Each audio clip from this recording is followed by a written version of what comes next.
ये आ जा यार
भाईजान उन्होंने पीछे डाला है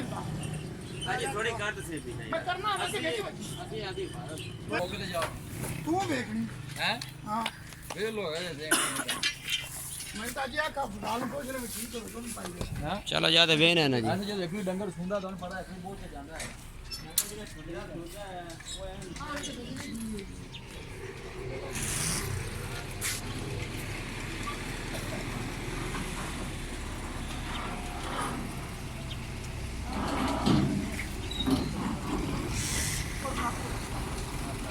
आज तो लावा ना प्राणी में पा और मैंने बड़ा और प्राणी रहता है